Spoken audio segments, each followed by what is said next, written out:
Hello everyone, welcome to Chem Bio classes again. So today our topic is aromaticity and this is our 13 number lecture of this chapter. So first of all we should know about what are aromatic compounds. Then we will discuss about aromaticity. So actual aromaticity is the process basically takes place in case of aromatic compounds. तो first of all हमें जो example हमें सबसे पहले पता होता है वो होता है benzene and we always think that benzene is aromatic compound. Why benzene is aromatic compound? Because benzene have three bonds here, three bonds 1, 2 and 3 or 1, 2 and 3. In both these structures the bonds may shift. तो इन दोनों structures के अंदर bond क्या हो रहा है? Shift हो रहा है. आप ये देख रहे हो बॉन्ड शिफ्ट होने का मतलब क्या है कि इलेक्ट्रॉन जो हो रहे हैं वो शिफ्ट कर रहे हैं. इलेक्ट्रॉन शिफ्ट होने से क्या होता है कि पूरे स्ट्रक्चर के अंदर, अगर मैं इसकी बात करूं तो पूरे ये जो डबल बॉन्ड है ये पूरे स्ट्रक्चर के अंदर जाते हैं, जिसके कारण क्या होता है कि इलेक्ट्रॉन की जो डेंसिटी है, इलेक्ट्रॉन डेंसिटी जो है वो सब जगह पर इक्वल हो जाती है. ठीक है. मतलब बॉन्ड आप कहीं पे भी कर सकते हो, जैसे ये है, आप ऐसे भी लिख सकते हो, आप ऐसे भी लिख सकते हो, मतलब आप ये भी बना सकते हो. तो इन दोनों को समझने के लिए कन्वीनियंट हम ये कर देते हैं कि आप कहीं पे भी कर दो. तो बार बार आप ये बॉन्ड या ये वाला स्ट्रक्चर बनाने की जगह पर हम इसको एक रेजोनेटिंग स्ट्रक्चर बोल देते हैं, रेजोनेटिंग स्ट्रक्चर बोल देते हैं. ठीक है. ये हमें, मैंने एक एग्जांपल दिया बेंजीन रिंग का, जो एक बहुत ही कॉमन सा एग्जांपल है कि बेंजीन के अंदर एरोमेटिसिटी हमने देखने को मिलती है. अब सबसे पहले क्या होता है कि कोई भी कंपाउंड है लाइक CH4, ठीक है, या मैं बात करूँ साइक्लोहेक्सेन, ठीक, या मैं कोई और कंपाउंड की बात करूँ, तो अब मैं क्या कहूँगी कि ये क्या है? स्टेबल कंपाउंड है. ये क्या कहूँगी कि स्टेबल कंपाउंड है. अगर मैं इसमें से एक हाइड्रोजन निकाल दूँ तो मैं क्या कहूँगी? ये अनस्टेबल एक किस्म का हो गया. अनस्टेबल क्यों? क्योंकि अब ये एक्सेप्ट करेगा, एक्सेप्ट करेगा, कुछ एक्सेप्ट करे. अब मान लो ये HCl एक्सेप्ट करता है, अब now this is stable. Got it. ये भी स्टेबल है, ये भी स्टेबल है, अब ये भी स्टेबल है. कहने का मतलब स्टेबल तो हर कोई है, लेकिन एक्स्ट्रा स्टेबिलिटी भी तो कोई नाम की कोई चीज़ है ना. तो एक्स्ट्रा स्टेबिलिटी कहाँ होती है? बेसिकली एरोमेटिसिटी से, एरोमेटिसिटी जो होती है वो एक्स्ट्रा स्टेबिलिटी लेके आती है. एक्स्ट्रा स्टेबिलिटी क्या हुई? अब जैसे अगर मैं बात करूँ बेंजीन रिंग की, ये बेंजीन का स्ट्रक्चर आपको ये वाले एरो क्या शो कर रहा है कि ये आपस में इंटरचेंज हो सकते हैं. ठीक. अब ये जो है हमारे पास, ये बॉन्ड चेंज हो रहे हैं. इससे क्या होता है कि अब जो ग्रुप बना ये, ठीक है, इसकी स्टेबिलिटी बहुत ज़्यादा है. जितने ज़्यादा मोर रेजोनेटिंग स्ट्रक्चर्स, मोर रेजोनेटिंग स्ट्रक्चर्स,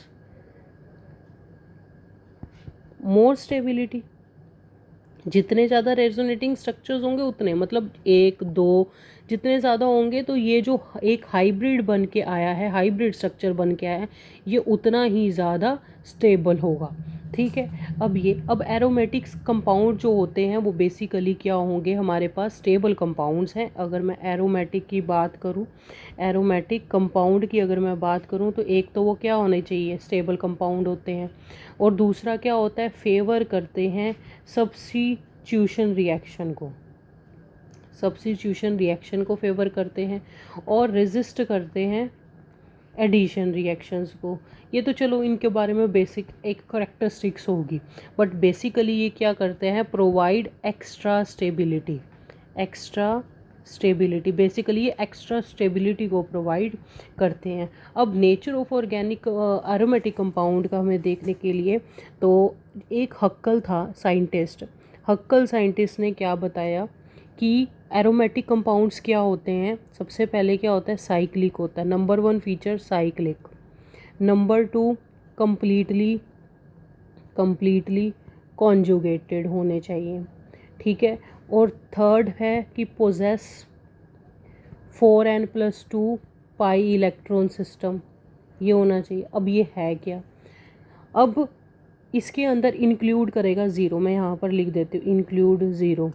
सबसे पहले साइक्लिक, साइक्लिक तो ये भी है, साइक्लिक आपका ये भी है, और साइक्लिक आपका एक और बना देती हूँ, हमारे पास ये स्ट्रक्चर भी है साइक्लिक, और साइक्लिक हमारा ये स्ट्रक्चर भी है। मैंने आपको 3-4 स्ट्रक्चर बता दिए।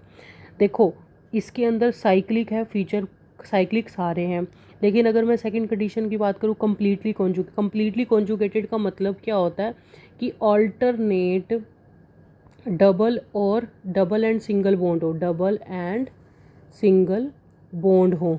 तो डबल एंड इसके अंदर तो सारे single, all single bonds, all single bond, तो कहने का मतलब ये तो हमारा कैंसिल हो गया, ये कोई एरोमेटिक नहीं है। दूसरा इसके अंदर देखो double bond single bond, double bond single bond, double bond single bond, तो ये सारे ये बिल्कुल ठीक है, ठीक है। तो मैं इसको क्या बोलूँगी, एरोमेटिक है, एरो लिख रही हूँ। इसके अंदर अगर देखो डबल बॉन्ड सिंगल, ये मैं दूसरे कलर से दिखा देती हूँ, double bond single double bond, तो मैं क्या कहूँगी कि ये बॉन्ड इधर शिफ्ट हो जाएगा, ये बॉन्ड इधर शिफ्ट हो सकता है, ठीक है। तो ये जो है ये इतना सा जो पार्ट है ये आपको ये बता रहे डबल बॉन्ड सिंगल कि ये भी कंपाउंड एरोमेटिक हो सकता है, ठीक है। अभी तक के मैं बता रही हूँ ये एरोमेटिक हो सकता है, हो सकता है। बट अगर इसकी बात करूँ फोर्थ की, ये यहाँ पर जाएगा, लेकिन आगे कोई डबल सिंगल होना चाहिए, बट यहाँ पे क्या है डबल सिंगल सिंगल डबल, तो ये भी नहीं हुआ, ठीक। अब ये तो कन्फर्म था, कन्फर्म है कि एरोमेटिक है, बट ये क्या कह रही हूँ हो सकता है। अब इसको प्रूव कैसे करेंगे कि ये है या नहीं है, तो हम थर्ड रूल लगाएंगे 4n+2 रूल। तो अगर मैंने आपको कुछ ये स्ट्रक्चर बनाया था है ना, तो इसके अंदर 4n+2 equals to pi electron लगाएंगे। यहाँ पर कितने पाई बॉन्ड है, 1 2, तो one bond equals to 2 electrons, so 2 bond equals to 4 electron, 4n+2 is equals to 4 electron, 4n+2 is equals to 4n is 4n is equals to 4 minus 2, n is equals to 2/4, it's 1/2. So 1/2 is not aromatic, not aromatic, this is not aromatic. So if 4n+2 pi electron के अंदर अगर 1 2 0 1 2 3 4 ऐसा कुछ आएगा, तब तो हम क्या कहेंगे कि ये क्या है, एरोमेटिक। सो ये कंपाउंड हमारा एरोमेटिक नहीं है, तो एरोमेटिक क्या हुआ, सिर्फ ये। और भी बहुत सारे कंपाउंड है, तो हम ये प्रैक्टिस करके चलते हैं। तो प्रैक्टिस के लिए सबसे पहले एक और चीज़ कि अगर बाई चांस हमारे पास क्या हो पॉजिटिव चार्ज आ जाए, पॉजिटिव चार्ज कैसे आ जाएगा, जैसे मान लो ये हमारे पास कोई स्ट्रक्चर है और यहाँ पर पॉजिटिव चार्ज है, या कोई नेगेटिव चार्ज आ जाए, नेगेटिव चार्ज फॉर एग्ज़ाम्पल ये मैंने नेगेटिव चार्ज बना दिया, तो इन चार्ज को भी हम क्या करेंगे, इंक्लूड करेंगे, इंक्लूड करेंगे। क्यों, देखो अगर हमारे पास नेगेटिव चार्ज हो, नेगेटिव चार्ज या मैं कहूँ और लोन पेयर, दोनों का मतलब क्या होएगा, 2 इलेक्ट्रॉन, ठीक है। नेगेटिव चार्ज कब आता है, जब कोई हमें देता है इसको इलेक्ट्रॉन, तो इसके पास एक्स्ट्रा इलेक्ट्रॉन है, ठीक है।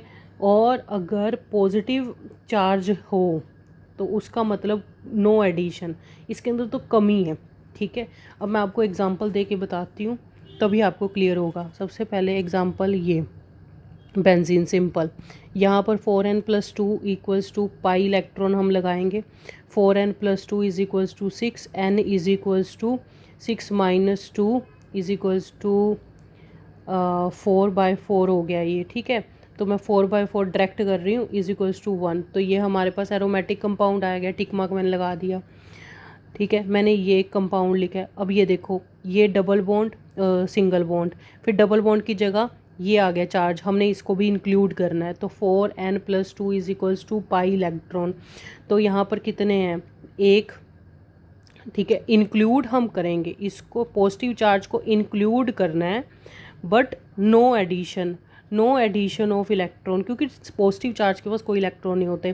तो यहाँ पर basically 4n+2 is equals to 2 होगा। वो सिर्फ डबल बॉन्ड की वजह से मैंने यहाँ पर 2 लिखा हुआ है, ठीक है।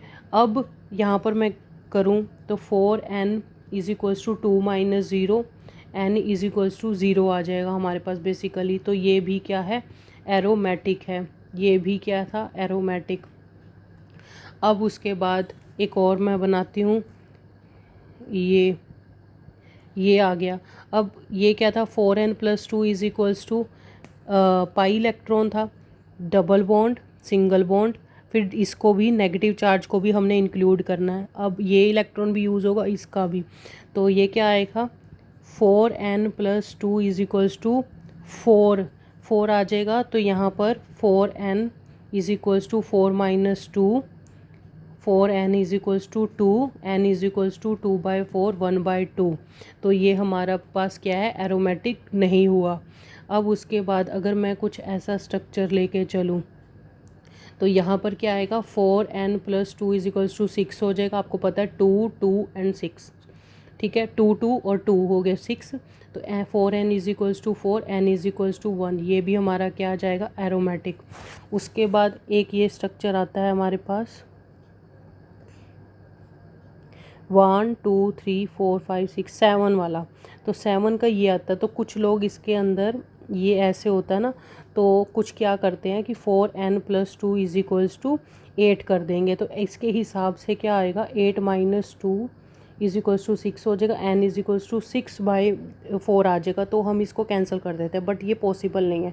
ये जो स्ट्रक्चर होता है ये कुछ ऐसा मतलब इसकी बनावट होती है, ठीक है। ये कुछ ऐसा होता है, ये अबव द प्लेन चार्ज होता है। तो उसके कारण क्या होता है कि जो नीचे के 3 बॉन्ड है ये आपस में रेजोनेंस में होते हैं, बट ये ऊपर वाला नहीं होता, इसको इंक्लूड नहीं करते। तो यहाँ पर 4n+2 इज इक्वल्स टू 6 आता है। तो ये भी एरोमेटिक हो जाता है, ठीक है। अब नेक्स्ट एग्जांपल अगर मैं ये बना दूँ, नेफ्थलीन जिसको बोला जाता है, इसके अंदर भी अगर आप देखोगे नेफ्थलीन के अंदर 4n+2, ये पूरे कंपाउंड के अंदर देखो कितने 5 हैं, 5 डबल बॉन्ड है, दैट मीन्स 10 इलेक्ट्रॉन।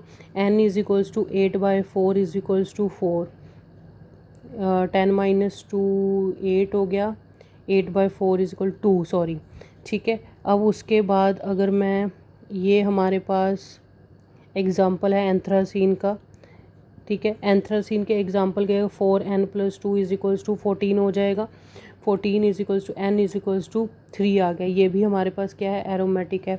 सिंपली ये कुछ एग्जांपल्स हैं लोन पेयर वाले एग्जांपल्स भी मैं आपको बता देती हूँ।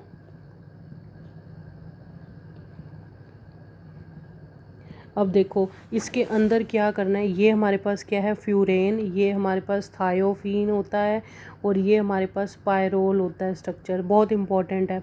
इसके अंदर भी आप देखोगे 4n+2 इज इक्वल्स टू 6 हो जाएगा, 1 2 3, तो 6 आएगा। यहाँ पर भी 4n+2 इज इक्वल्स टू 6 हो जाएगा, और यहाँ पर भी 4n+2 इज इक्वल्स टू 6 हो जाएगा। तीनों एरोमेटिक ही आएंगे।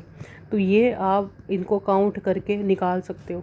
यहाँ पर एक सबसे बड़ी प्रॉब्लम क्या आती है बच्चों को, कन्फ्यूजन की।